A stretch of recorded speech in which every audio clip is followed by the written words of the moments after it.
been rich with content this week. It's been absolutely amazing. You see my Christmas wrapping paper in the background? Yeah, very pretty. Yes. Well, honestly, it's going to be a Christmas podcast in a couple of weeks. It'll be December. It'll be Advent. No. We've not even planned episode 200. Oh, let's just keep doing 0.5 episodes to give us more time. Hello, everybody, and welcome to Heroes of Handheld, the world's premium podcast dedicated to handheld gaming. We like to talk about everything handheld, so mobile phones, Vitas, sort of, 3DS, 2DS, Nintendo Switch. If it's handheld and it plays games, we're most likely going to talk about it. I'm one of your hosts. My name is Colin, and I'm joined by the man with the plan. I can just about see the upper part of his face because the camera's looking up. It's Chris. Hi. How's it going? There. It looks like you're underwater or something because yeah, oh no, that's better. Now I can actually see your body. Yummy. Here's the thing, Colin. Right. Here's the thing. I'm gonna give it to you straight. Every week on this podcast, right, me and you have this really awkward bit where you can't hear me, but I can hear you. And every week you're like, Chris, your webcam, your microphone's going. But I've listened back to the podcast, and the thing is, because we do it via Google Hangouts, the audience can still hear what I'm saying, can still hear what you are saying as well. It kind of overlaps. It's a bit weird sounding. Do you know what I mean? Yeah, it's weird. Like I remember once I listened back to it, and it's quite funny actually because I'm just going, Chris, just like, Colin, I'm here. Colin, I'm here. So what I've done is I've reduced brought my streaming quality, so the audio is still crisp. But the video is quite zoomed in and a bit shit, so that's why it makes me look. No, I'll show you actually. I can toggle it live, so I can go from being really zoomed out to like glorious auto HD Technicolor, and then it's like, nah, give me that sweet forehead shot. Oh, the only difference I can see is it's a little bit more zoomed in. That's literally the only difference. You still look great. I think it cuts the quality a lot as well. But thank you. Well, it's good to speak to you. Sorry we're a day late. I was busy yesterday editing a piece for my community radio station, which you can hear on my Twitter if you're keen. Plug. Brilliant. Also, I'm on YouTube, like everyone else in the world. Are you? Please subscribe to me. Please. That'd be nice. Oh, look at my Baymax mug. More coming soon. Oh, cute. Anyway. So, Colin. Hi.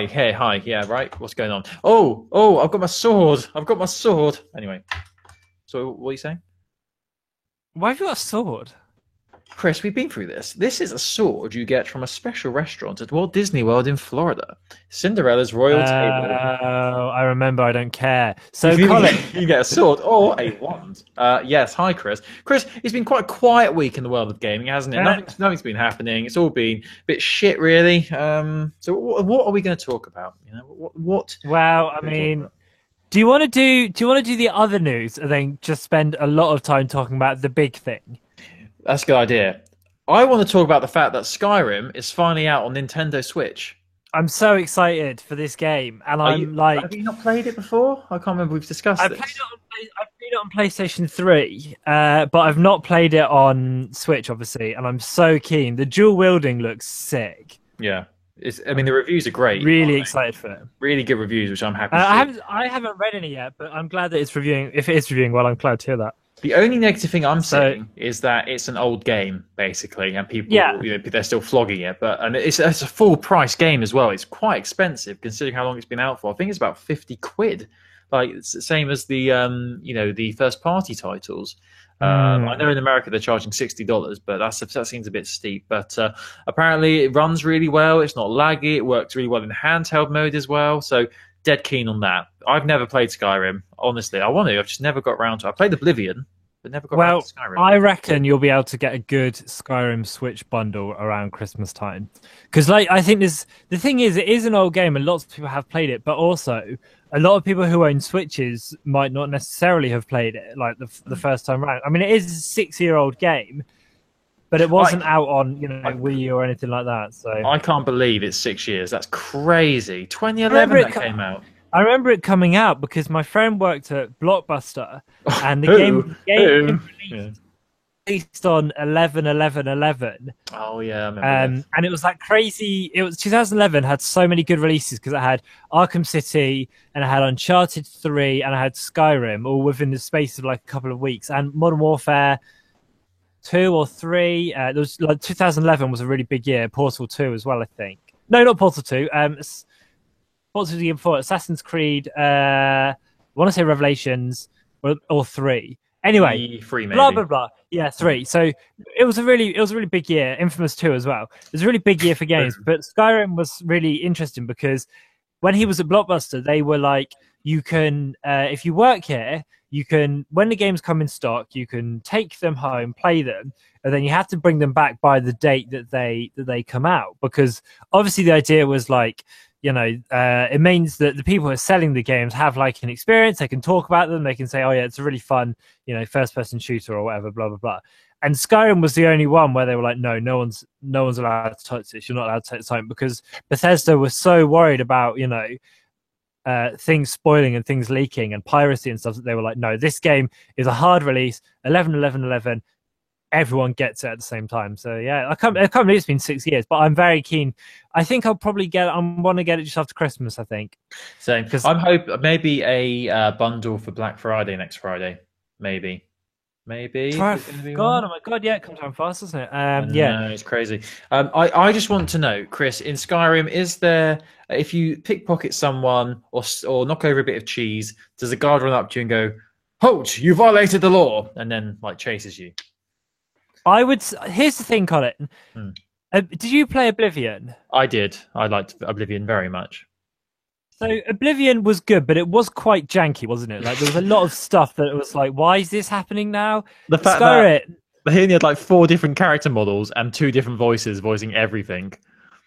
That's also like Skyrim gets a bad rap for all the, it took an arrow to the knee and all that nonsense, but really like it's such a good game, especially compared to Oblivion, which was so janky and so like, oh, I guess this is glitching now or whatever. So yeah, I'm really excited for you to play it. I think you'll really like it. I hope so, but I need to get a Switch first. That would help. So Chris, tell me about the Game Awards. What's this? Do you know the Game Awards are a big deal? It's a nominated award, takes place in December, where different outlets are given votes on what games to nominate for certain categories and other things as well. So this categories like Game of the Year is obviously a big one. You've got the Trending Gamer Award, which goes to a person in the industry. Best Performance, which goes to like an actor or performer for their role in something. Best there's all sorts of categories here. Best VR game, best action adventure, mobile games. Well, that's what I'm getting to, Colin, because this is the first year that they've separated best mobile and best handheld game, which I think is a really good step. The nominations for best mobile game at this year's The Game Awards, of course, Fire Emblem Heroes, Super Mario Run, of course, Old Man's Journey, which I've not heard of, same, Monument Valley 2, and a game called Hidden Folks, which I've not heard of. I swear Monument Valley 2 sort of came out a bit, under the radar. I thought I didn't get any fanfare for it especially because we loved that first Monument Valley, didn't we? I remember playing that a lot and talking to you a lot about it. For my money, I reckon Fire Emblem Heroes might win because that is a really popular game. But I've not heard of Old Man's Journey and Hidden Folks, so we're gonna have to try those. The artwork looks nice. The picture for it looks interesting. Where he's on the boat with a whale in the distance. Interesting. Best handheld game is interesting because there's not a Vita title on here. So you've got surprise. Poochie and Yoshi's Woolly World for 3DS, Monster Hunter Stories for 3DS, Metroid Samus. At least I think Monster Hunter Stories wasn't on Vita. I'm pretty sure it was just 3DS. Yeah, it was just 3DS. Metroid Samus Returns for 3DS, Shadow of Valentia for 3DS, and Ever Oasis for 3DS as well. I suspect Metroid might win or Fire Emblem. I can't really see the others winning, but maybe. I mean, Poochie and Yoshi's got some quite interesting kind of character design, but I can't imagine it's going to win. But we'll see. Yeah, I would imagine Metroid. That's the first thing I thought when I saw that. Just looking at some of the other categories here, like that. I'm looking at best ongoing game, which is games that have been constantly added to. That PlayerUnknown Battleground, that's sort of come to my attention over the past month or so. It looks quite interesting, and that's coming to Xbox One in a couple of weeks' time. 11/11 is 12/12 it comes out. 12/12, yeah. Let's have a look at the oh my god, best VR AR. They're sort of like scraping the bottom of the barrel here. Those VR games, I swear all of them were reviewed terribly. Like the Star Trek Bridge Crew, Lone Echo, Farpoint. I swear none of them had good reviews. So that's I thought the Star Trek people quite liked Star Trek one, but it's a bit janky. Like it's not really much to it. Oh, the Cuphead, best action game. Anyway, sorry, getting distracted. The question I was going to ask you actually about these nominations was the one right at the top for Game of the Year. Game of the Year, yeah. Oh, is it going to be? It's going to come down to the two Switch titles, surely. It's going to be Mario Odyssey or Legend of Zelda. Breath of the Wild, yeah. But I see Horizon Zero Dawn's in there as well. I know you're a big fan of that. Yeah, the 5 nominations for the Game Awards Game of the Year are Breath of the Wild, Super Mario Odyssey, PlayerUnknown's Battlegrounds, Persona 5, and Horizon Zero Dawn. I wonder, I think, from my understanding, the way that it works is it's score-based rather than vote-based at this point. So, well, I mean, and the people can vote as well. So actually I think, I'm getting confused. I think it's score-based when people are nominating, and I think it looks like it's all audience-decided. I'm not sure how the voting works here. Voting jury might give some information on it. I mean, I hope of those Horizon or Mario wins, but we'll see what happens, I guess. I mean, I can't imagine Persona's going to win over those ones. And PUBG, I know people like it a lot, but also is frequently kind of called like glitchy and janky. And I know it's quite a fun, fun central conceit, but I can't see it beating like a fully polished Mario or Zelda. I think Zelda's going to win this, to be honest with you. The reviews for that have been crazy good, and huge game. So here we go. Love it. Who selects the winners?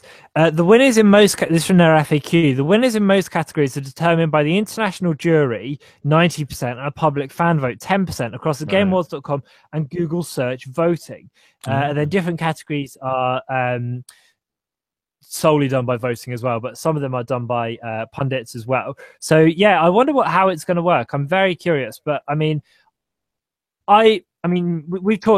we have talked before about my feelings towards Zelda and how I've kind of started off burning hot on that game and ended up coming down a bit cool on it. I'm hoping for a win for Odyssey because the game is so wonderful and charming, but also Horizon is really fucking cracking. Such a good game. I love that game. There's a good lineup this year, isn't there? A lot of good quality games on that list. Yeah, totally. And I mean, there's lots of, there's a nice kind of breadth of stuff across the different categories, things like game direction and narrative. It's quite nice that we're not just seeing the same 5 games nominated in every single category. Like the ones that are on for Game of the Year are in some of the others, but they're certainly not all 5 in every one. Whereas, I mean, sometimes that can happen. So yeah, it's good. It's good. It's a good list, and you can vote as well. Go on the Game Awards website. All this is doing is making me realize how many games I have to play and haven't played yet. So many games look so good. The last one I just want to pick up on is the most anticipated game. Some interesting ones on here: The Last of Us Part 2, Red Redemption 2, Monster Hunter World, God of War, or Marvel's Spider-Man for most anticipated. What do you reckon would win that one? Gotta be Red Dead. I mean, people love Last of Us. Well, yeah, but then it's between Red Dead and Last of Us for me.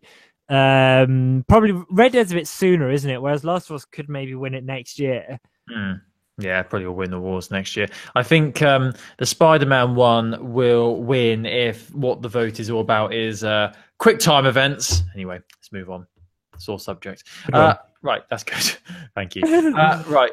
So just quickly touch upon this. There was another update on iOS recently. I updated my phone a couple of days ago. This is iOS update 11.1.1. So a couple of fixes for this update, nothing too major. An issue with a keyboard autocorrect, which I hadn't experienced. Something about writing I and Y or something, and it was auto-correcting to something wrong. I don't really know. Didn't affect me. An issue with Hey Siri as well.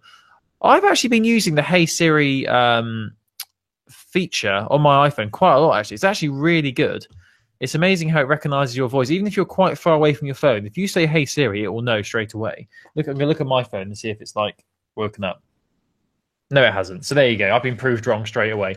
Chris, have you updated your phone? Have you updated? Yes, I have done the most recent update.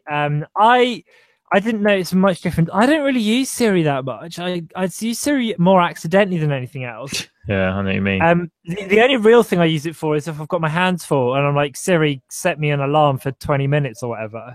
I know there's so much to Siri, and I use it for one thing over and over and over. Hey Siri, sing me a song. I can't sing. Well, there you go. Fair enough. Right, fair play.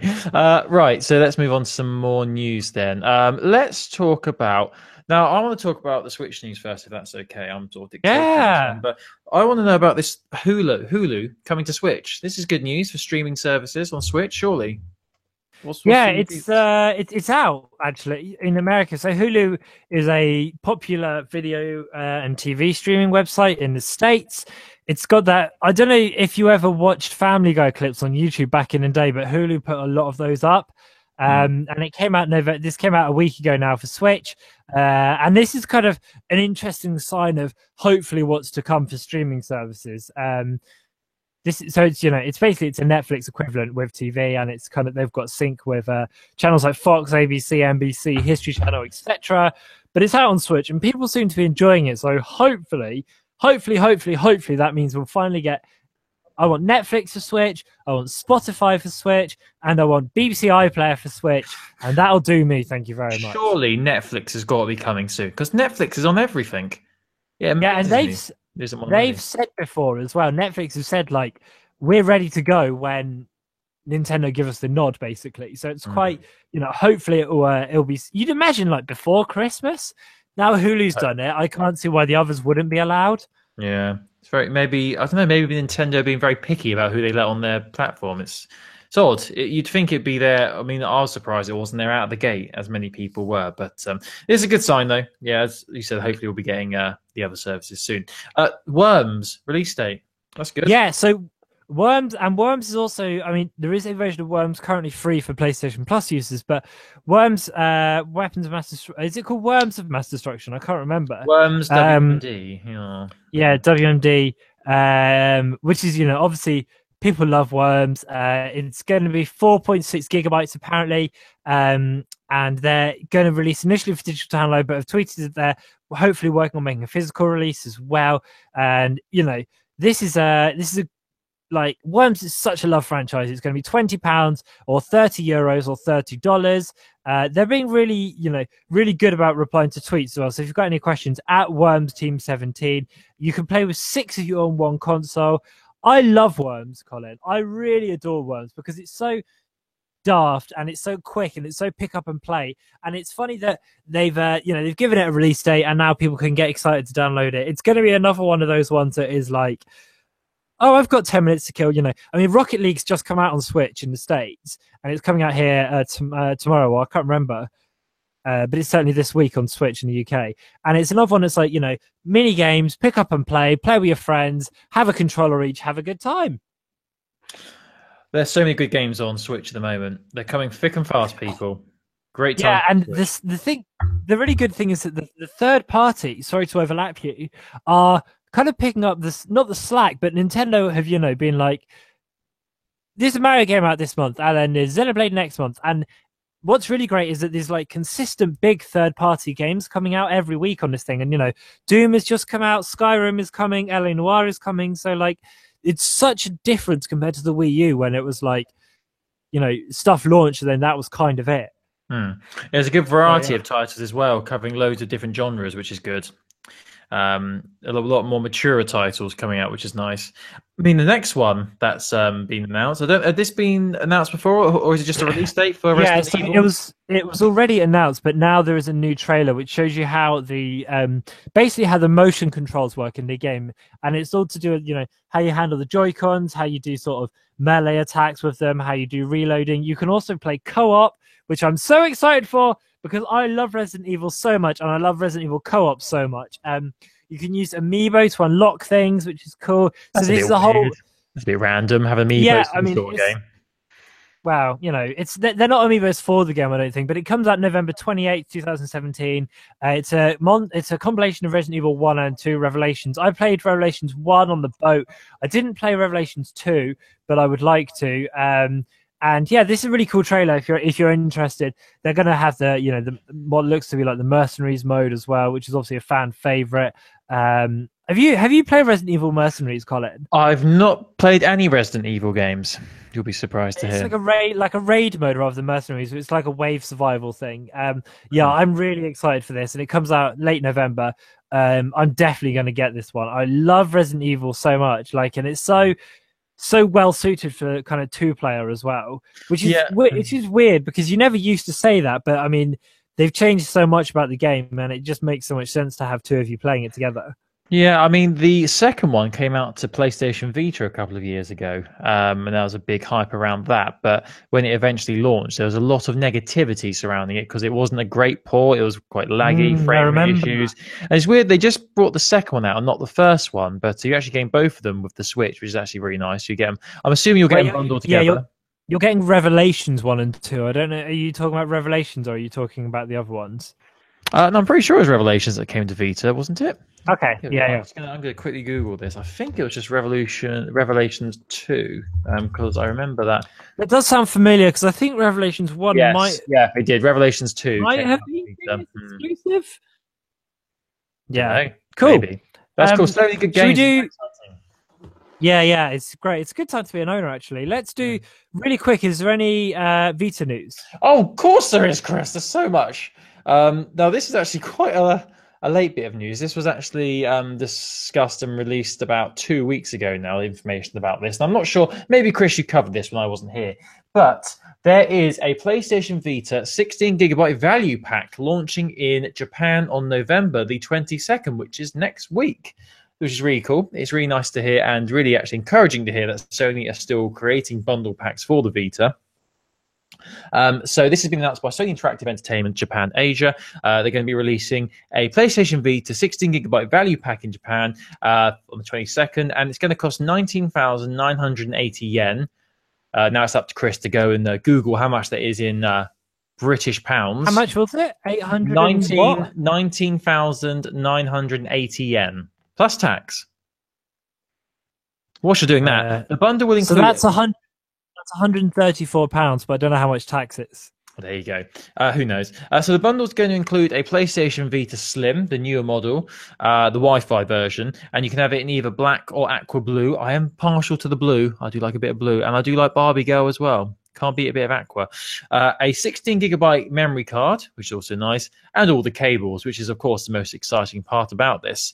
Sony highlighted Minecraft and Ita Daikai Street, Dragon Quest, and Final Fantasy 30th anniversary as 2 popular Vita titles that are currently available, and tease various new titles still to come, including Digimon Stories, Cyber Sleuth, Hacker's Memory. So there you go. Vita still has a life to live in Japan, which is nice to see. It would be nice if we had more of these bundles over here in the West. It would have been good to have Vita and memory cards bundled in together. That would have been very good. The memory card situation with Vita has always been a bit of a sore subject for everyone. Yeah, still a sore topic as well. But good to see it still being supported. So there you go. If you're in Japan, why not check this out? How much was that in pounds again? 134, but then tax as well. I don't know how much tax it is. It's not really that good, is it? Anyway, so that's good. That's all exciting. Right, so that's your Vita news for this week. That is literally it. So what's going on 3DS, Christopher? So 2 bits of news, Colin. First of all, Nintendo of Europe have announced that the Mario Party The Top 100 is going to be arriving on 3DS a little bit sooner than expected. It comes out December the 22nd. I don't know if you've heard about this game. Basically, it's a 3DS version of the top 100 previous mini games from the Mario Party series. It comes out December the 22nd over here, and it's been received particularly well with fans who are obviously, as you might imagine, where is the Switch version is the question. It's also not got any online multiplayer, which you can maybe understand because it's quite Twitch based and maybe quite hard to do over the internet, but it's Anyway, comes out December 22nd. So if you are excited for that game, it's got download play and stuff. And there are some real classic Mario Party games on there. I'm just having you can see on the Nintendo website, you can look at some of the different ones that are on there. There's the classic fishing one, which I love, from the DS one. There's the soaring the log from the Wii one, I think. There's the one with the treadmills where you're jumping over the gates. These won't make any sense if you're not playing Mario Party, but anyway. Also, the other little bit of news is that VG Charts with a Z.com, who we are big fans of here on this website, on this podcast even, have reported that Metroid Samus Returns has sold a global total of 250,000 units, which is obviously 0.25 of a million, which is kind of... I don't know if it's underwhelming or not, because obviously there's a lot of 3DSs out there. The thing is, what this kind of says to me, and I don't know how you feel about this, but like, Metroid is such a fan favorite franchise for Nintendo, but also like, if it was a real fan, if it had wide appeal, it would have sold a lot more, because the Pokemon game's selling their millions. This hasn't even sold, 500,000. It's still at a quarter. So it's a bit like, is that a good figure? Do you know what I mean? 3D, I mean, it does seem very low. Especially as it's been out in September. Yeah, it's been out a couple of months. And you look at the top selling 3DS games, this has gone to VG sales now. The Pokemon games have each got 16, Pokemon X and Y's got 16.2 million, which obviously, is a bit jibby because there's two of those, but that's kind of by the by.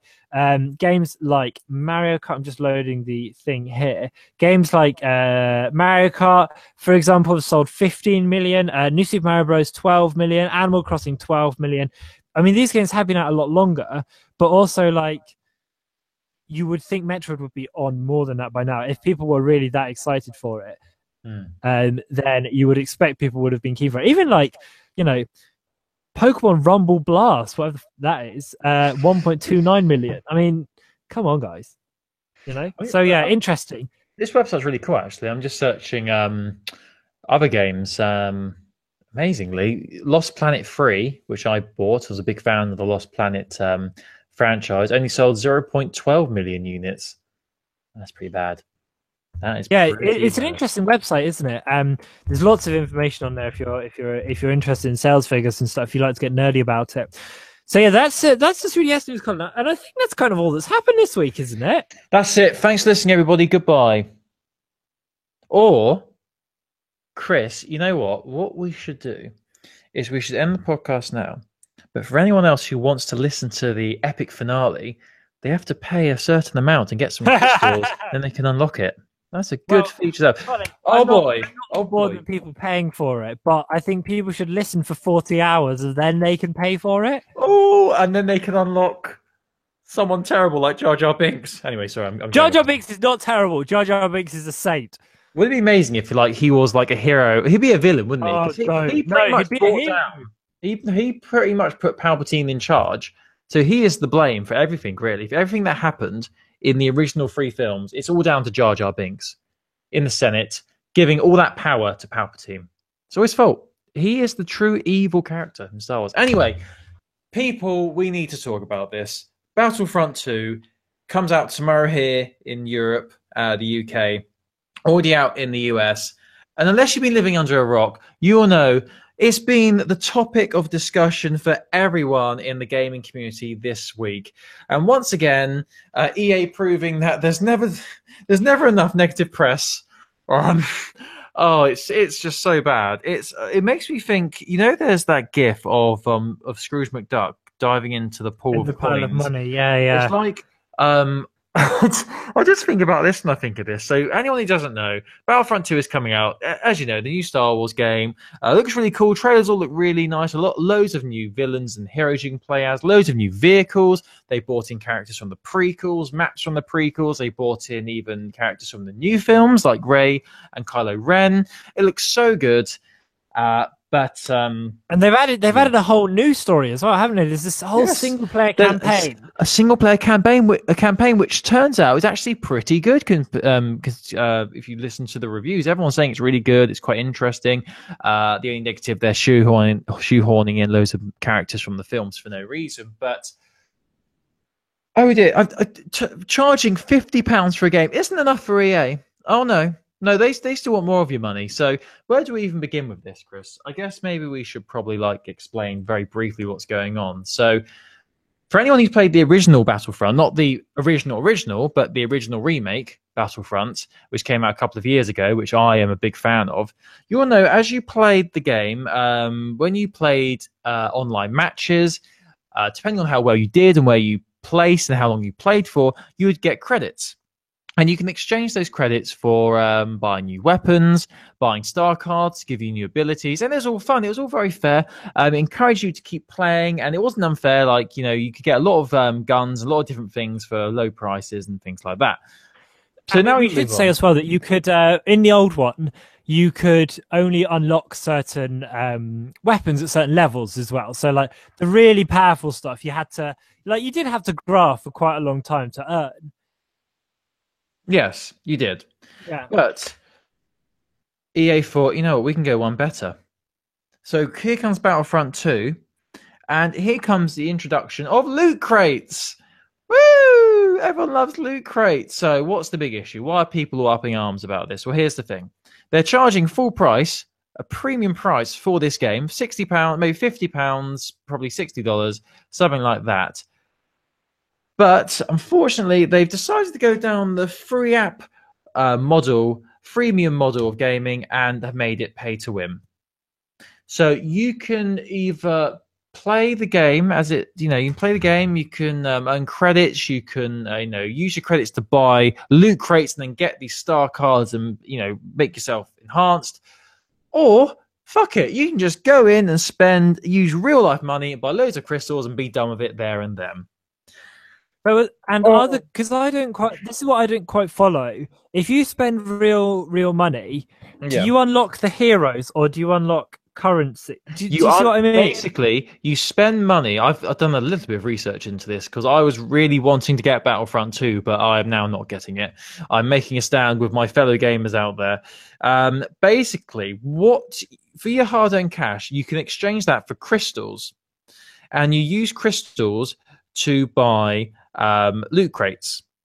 So that's basically what it is. You can either use your currency, which you've earned from playing the game, to get loot crates, to earn special weapons and characters and things like that, or you can just buy crystals and then get it straight away.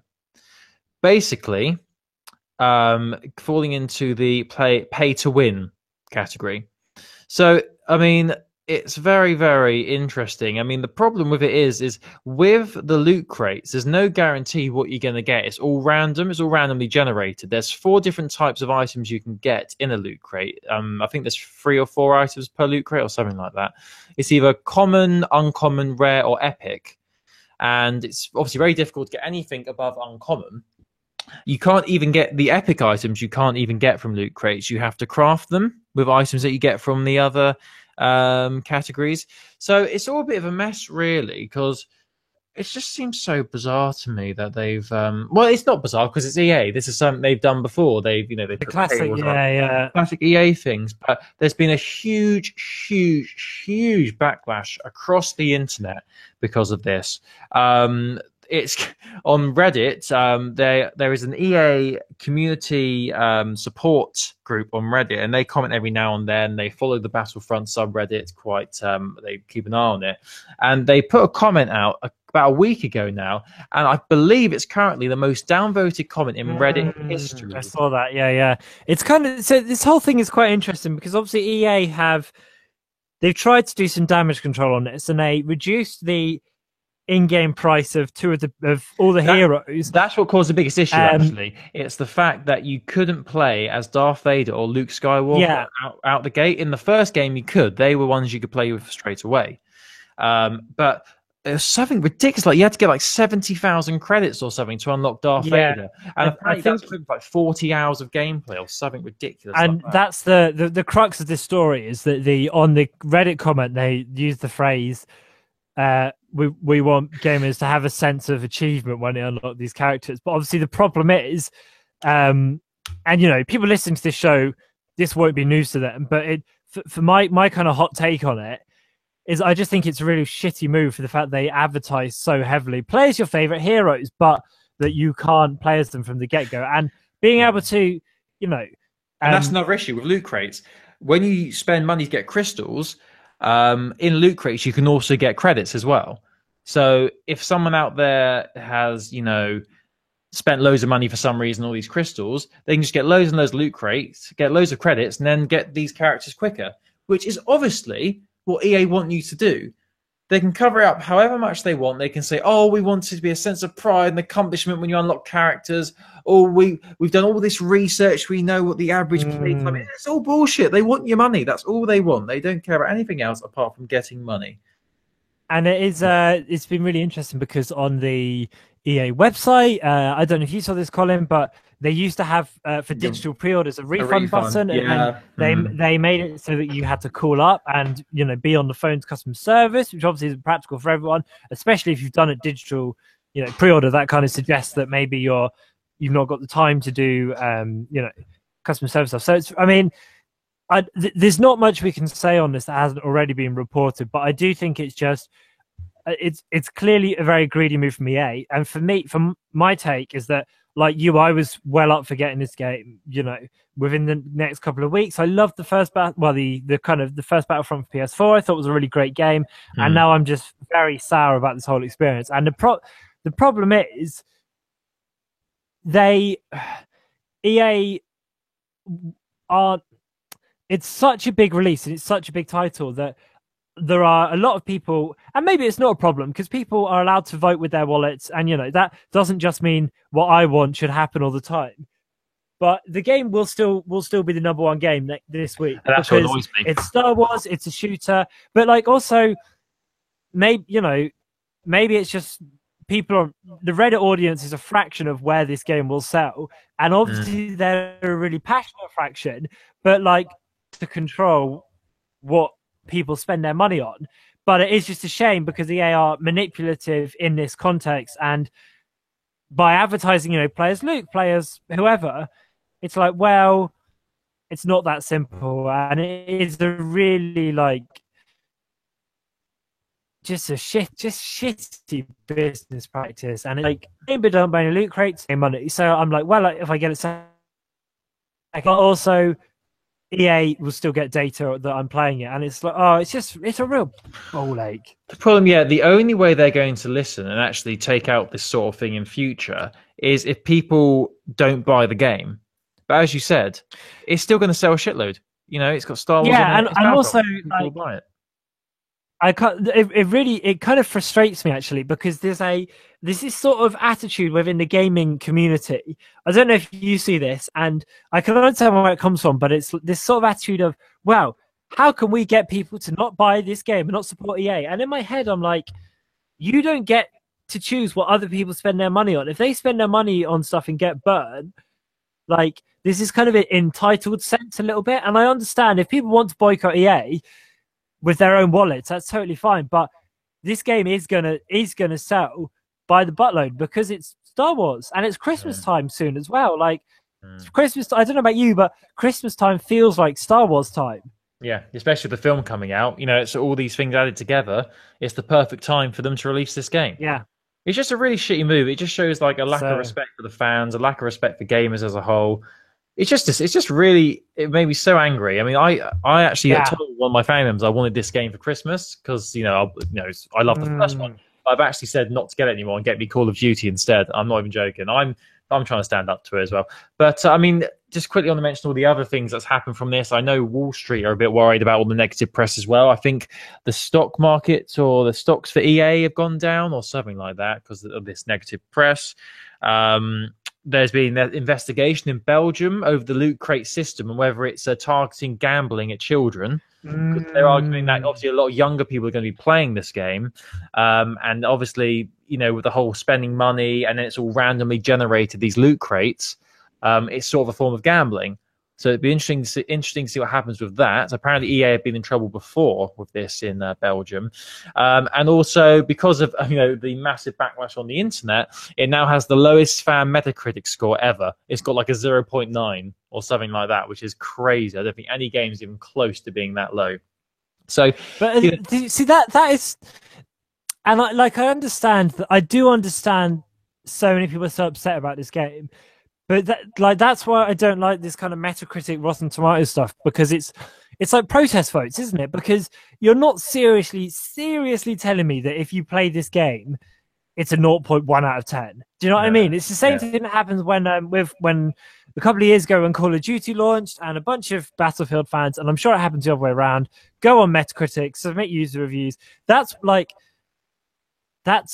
of bollocks, because the game obviously has a lot wrong with it, but clearly isn't a 0.9 out of 10 or whatever. Yeah, but saying that, normally you get low scores for Call of Duty and Battlefront because they're popular games, and haters going to hate that sort of thing. Everyone always hates the most popular thing, but then those scores sort of level off after a time, don't they? They get to about 4, 5, 6.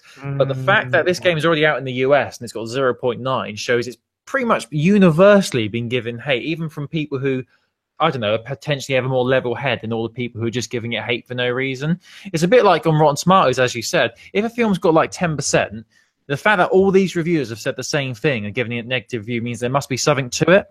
Like the fact that Battlefront. Well, I don't know if it does. Like, I think people read the press about this, get riled up, and then think, I'm going to go to Metacritic. I'm going to say this game is shit, and I'm going to give it 0 out of 10. But this is the best thing we can do as gamers, people on the internet. That's all we can do to try and get the message across to EA as a company that this is not the way forward, and it is a really bad move. I mean, a lot of people are saying that people should put their hate and email and complain to Disney, not because they've done anything wrong, but because obviously Disney own the rights to Star Wars as a whole. And the one thing that Disney and the Disney Corporation hate is bad press for any of their properties. So if they see all this hate, surely they would step in and say, look, something needs to change here. So I've seen a lot of people commenting on Reddit and things like that, saying you should, email, tweet, Facebook, whatever, Disney, and just let them know how unhappy you are at this, because they probably wouldn't stand for it. What are you going to say? Yeah, and that is a good point as well. Like, and I don't want to deny people from having their voices heard. I just think it's a flaw in the Metacritic system that it gets used as a protest. And what I was going to say was that EA have had a really kind of shit year, because there was a couple of years ago where it was, worst company in America or whatever it was, 2 years running. We've got 2 years in a row, yeah. Oh god! But like this year, they've had Mass Effect came out and was not really well received at all. No. And then they had to close. They closed the Visceral Games earlier on this last month or this month, who were working on a Star Wars title, and now they've had this. It's like, what's going on up there? Because it's weird to have so many sinkers in a row. Do you know what I mean? No. They're gonna, when you think of it like there aren't many companies on their level. There's like Activision, Ubisoft, that sort of thing. Activision are as big a company, but haven't had anywhere near as many like stinkers this year. They've just kind of quietly got on with it. Same with Ubisoft. They've had a really good year for sales. So I'm like, well, are EA going to be like, going to be real kind of like a relook at how they do games, something like that? Because must be a bit worrying if you're working there and you're, just seeing so much rubbish, like not rubbish, obviously it's kind of validated, but so much bad stuff being said about your company every day. It must be really hard. It just makes me think that the higher ups in EA don't really understand the gaming community. Like, you just imagine like a boardroom full of like suits who never play games, don't understand anything, can just want to get as much money as possible. It's just the whole loot crate system can be done right in a way. Like, fair enough, like pay, give people the option to pay money, but don't let it affect the progress in the game. Like, it should be like you should be buying things to make your character look cool or things like that. Like when they bring in, like, you're spending money to, in a way, power up your character more than other people, then there's an issue there because you're not on a level playing field. I mean, we haven't actually mentioned the fact that the 3 of the members of the production team for Battlefront 2 didn't ask me anything, an AMA on Reddit yesterday. And it's fairly universally panned, wasn't it? Well, it was always going to be panned, but what's interesting about it is the fact they didn't really answer any questions. It was everything you'd expect to hear, and people kept pushing them for answers about, why it's been done and what's the future for this. And the one thing they were, really firm on is that this is pretty much like, this is happening, get over it, sort of thing. Like, there was no like hint that, they'd rethink it or restructure it or stop it. It was like, yeah, we've heard the feedback. just it's not going to change. Just get on with it, basically.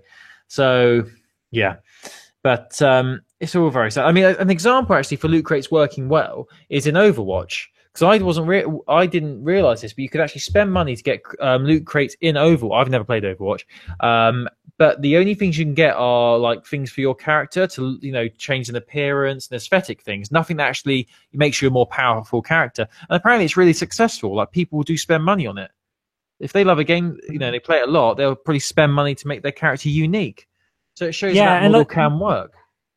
Loot crates are, like you say, there's real life applications of loot crates as well. Like the one for me is I play so many like trading card games, which are basically loot crates in real life. Do you know what I mean? Because you pay money, you don't know what's going to be in there. You hope for something good, but you don't know until after you've handed over your cash and you've opened them. And it might be something you can use in the game, or it might be rubbish. But you feel like you're getting a good sense of reward. But this Star Wars stuff is just nonsense, man. And like I know that they're making active movements to cut the prices of heroes and stuff, but it's still just such a really poor way to treat fans. And like the thing that gets me is it's not a free game. It's £50 is so much. Like that's the biggest insult. It's a premium price game. If they cut the price as 20-30 quid, then you can see it. But they're going to be making a killing out of it anyway for that sort of money. Yeah, exactly. And what if it was like buy the Star Wars Battlefront starter pack for £20.